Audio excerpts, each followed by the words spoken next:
Howdy folks, Dr. Ed here with Total Body Healthcare, and I've got your Whiteboard Wednesday thought of the week. Here we are 7 days into January 2025 already. With those of you doing the 28-day detox, how you doing? I've kept up with mine, so I'm excited to hear from you how you're doing. If you have any questions, of course, shoot me an email. I'd be happy to answer those for you.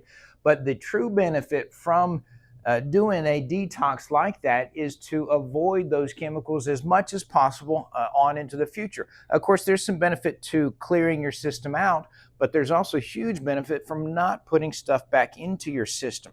So next Monday, January 13th, we're going to host a Zoom workshop talking a lot about those endocrine disruptors that we mentioned before, what they are, how they affect your body, how you can avoid them in the future.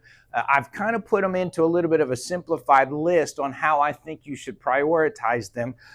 Let's be honest. In American society, the healthier the product, typically the more expensive it is. And so therefore, if you're like me, budget concerns come into play. And so you have to think about prioritizing what you're going to do and what you can't do because of budget. So I put together a little bit of list. This is truly, it's not based on any research that I've seen. It's based on logic and then my knowledge of how human physiology works. That's where I put this list together. And it's the way that my family has kind of tackled this process through our lifestyle. Number one on the list is the food that we eat. Avoid processed foods and switch over to organic foods. Those are the two big steps right there because, and here's where my logic comes in, you're putting it into your body and it gets into your system a whole lot quicker.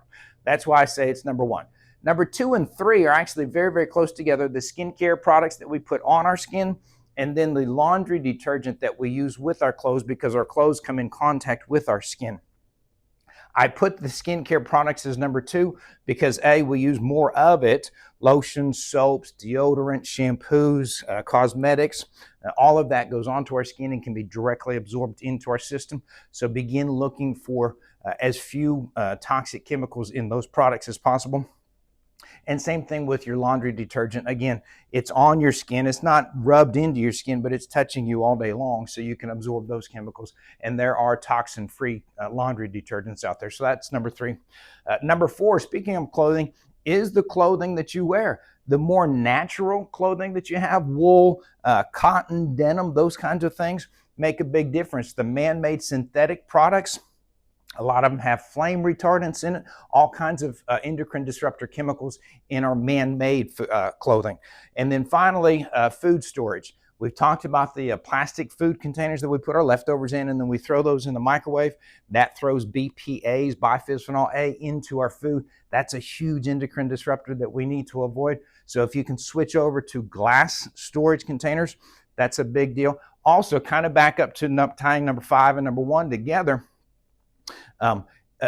Frozen vegetables versus canned vegetables. The inside lining of canned vegetables is loaded with a lot of endocrine disruptor chemicals as well. So I prefer you to buy frozen vegetables versus canned vegetables. Again, just a little prioritized list that you can begin working on, hopefully to get rid of some of those toxic chemicals in your environment. I'm Dr. Ed with Total Body Healthcare. There's your Whiteboard Wednesday thought of the week.